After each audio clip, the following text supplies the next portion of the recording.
প্রশ্ন হলো মাওলানা মামুনুল হক হাফিজাহুল্লাহ সহ আরো অনেকে যেই ভাবে যেই পদ্ধতিতে যে স্টাইলে বয়ান দেয়, দেখি এই স্টাইল হাদিসে আছে কিনা, যদি থাকে আজকের পরে আর কেউ সমালোচনা করবেন না। ইবনে মাজা হাদিসের কিতাব ৪৫ নম্বর হাদিস। কানা রাসূলুল্লাহ সাল্লাল্লাহু আলাইহি ওয়াসাল্লাম ইদা খাতাবা, নবীজি যখন ভাষণ দিতেন, বলেন কি দিতেন? ইহমাররাত আইনা, নবীর চোখ লাল হয়ে যেত। চোখ কি হইতো? লাল হইতো কেন? ওয়ালা সৌতুহু, নবীর আওয়াজ উঁচু হয়ে যেত। কি হইতো? তাহলে মিলান, চোখ, আওয়াজ। ওয়াশতাদ্দা গদবুহু, প্রচুর রাগ হয়ে যাইতেন। কি হইতেন? তাহলে এবার মিলান পুরাটা। এখন আমাদের দেশে বিশেষ করে ইবনে শেখুল হাদিস তিনি যখন বক্তব্য দেন, দেখেন একটা কথা হলো আপনি ওনারে দেখতে পারেন না, এটা এক বিষয়। একটা নিয়ম হলো আমি যারে দেখতে পারবো না, হ্যাঁ যদি সুবহানাল্লাহ পরে তাও বলবো আপনি সিনটা এত জোরে বললেন কেন?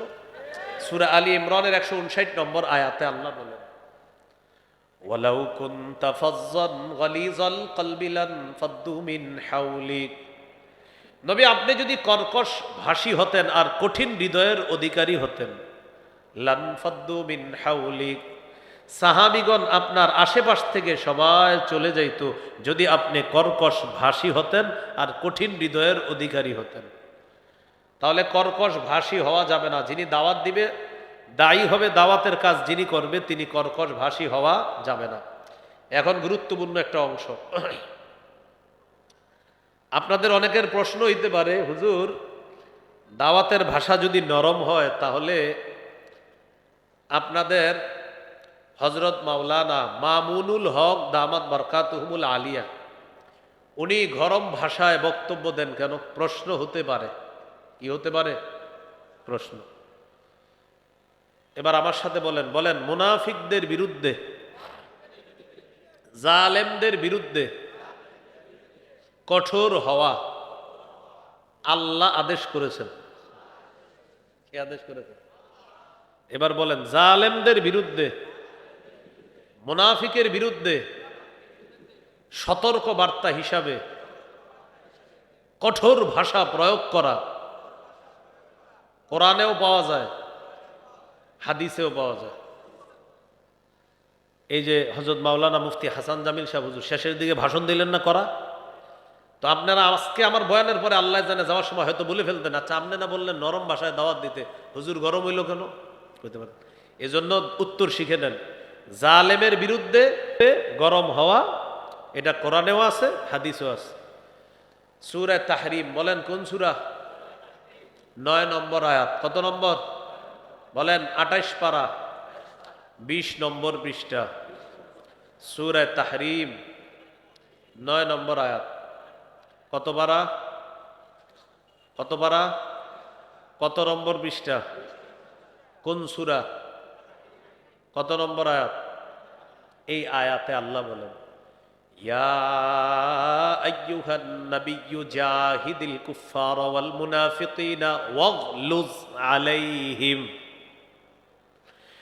নবী আপনি কাফের মুনাফিকদের বিরুদ্ধে লড়াই করেন, ওয়াগলুজ আলাইহিম তাদের বিরুদ্ধে কঠোর হন। কি হন? ওয়াগলুজ, কঠোর হন, আলাইহিম তাদের বিরুদ্ধে। তাহলে মুনাফিকদের, তাহলে আমাদের দেশের কোন আলেম যদি মুনাফিকদের বিরুদ্ধে, জালেমদের বিরুদ্ধে আর মাজলুমের পক্ষে কঠোর ভাষা ব্যবহার করেন, এটা দোষণীয় না, বরং এই কথাও কোরআন সুন্নায় পাওয়া যায়। এবার প্রশ্ন হলো মাওলানা মামুনুল হক হাফিজাহুল্লাহ সহ আরো অনেকে যেই ভাবে যেই পদ্ধতিতে যে স্টাইলে বয়ান দেয়, দেখি এই স্টাইল হাদিসে আছে কিনা, যদি থাকে আজকের পরে আর কেউ সমালোচনা করবেন না। ইবনে মাজা হাদিসের কিতাব ৪৫ নম্বর হাদিস। কানা রাসূলুল্লাহ সাল্লাল্লাহু আলাইহি ওয়াসাল্লাম ইদা খাতাবা, নবীজি যখন ভাষণ দিতেন, বলেন কি দিতেন? ইহমাররাত আইনা, নবীর চোখ লাল হয়ে যেত। চোখ কি হইতো? লাল হইতো কেন? ওয়ালা সৌতুহু, নবীর আওয়াজ উঁচু হয়ে যেত। কি হইতো? তাহলে মিলান, চোখ, আওয়াজ। ওয়াশতাদ্দা গদবুহু, প্রচুর রাগ হয়ে যাইতেন। কি হইতেন? তাহলে এবার মিলান পুরাটা।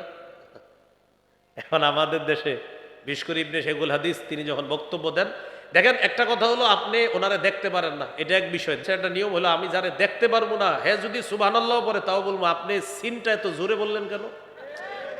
আপনি বায়ের মধ্যে একটু এরকম হওয়া উচিত ছিল, হায়ের মধ্যে আপনি টানটা মনে হয় একটু মাঝারি দিয়ে ফেলছেন, মানে দেখতে পারি না তো এই জন্য আমি কিছু একটা বাইর করতে হইব। তো এটা তো ঠিক না, আসলে এটা কি ঠিক না? এটা ঠিক না। ওই হুজুর বললেন যে অনেকে আপনারা দাড়ি রাখেন না, কিন্তু এটা বুঝেন যে না দাড়ি রাখা আসলে জরুরি, কিন্তু রাখি না, আমি ইনশাল্লাহ রাখবো, বা আমি দাড়ির বিরুদ্ধে না। কিন্তু কি বললেন, যদি এরকম হয় যে আপনি দাড়ির সমালোচনা করেন, দাড়ি নিয়ে কটূক্তি করেন, তা আপনি ইসলাম থেকে বের হয়ে যাবেন। তাহলে অনেক ভাই আছে আমাদের যে ভাইয়ারা দাড়ি রাখতেছে না, কিন্তু ইনশাল্লাহ আমরা আশাবাদী রাখবে, কিন্তু তারা দাড়ির বিরুদ্ধে না। কিসের বিরুদ্ধে না? দাড়ির বিরুদ্ধে না। তাহলে নবীজি যখন ভাষণ দিতেন চোখ লাল হয়ে যেত, আওয়াজ উঁচু হয়ে যেত, রাগ হইতেন প্রচন্ড। কান্নাহু মুনদিরু জাইশিন, যেন নবীজি কোনো দলকে সতর্ক করতেন, সতর্ক বার্তা দিতেন, এমনভাবে আল্লাহ রসুল ভাষণ দিতেন। তাহলে আসেন মূল আলোচনা আবার চলে আসে। 5 নাম্বার আলোচনা চলতেছে। দাওয়াতের পদ্ধতি 1, কৌশলে দাওয়াত দেওয়া। 2, নরম ভাষায় দাওয়াত দেওয়া। 3, কর্কশ ভাষী না হওয়া। এখানে আবার শিখছি প্রয়োজনে মুনাফিকদের বিরুদ্ধে, জালেমদের বিরুদ্ধে কঠোর ভাষা প্রয়োগ করার সুযোগ আছে, এটা নিয়ম আছে। আল্লাহ কথাগুলা মনে রাখার তৌফিক দান করেন।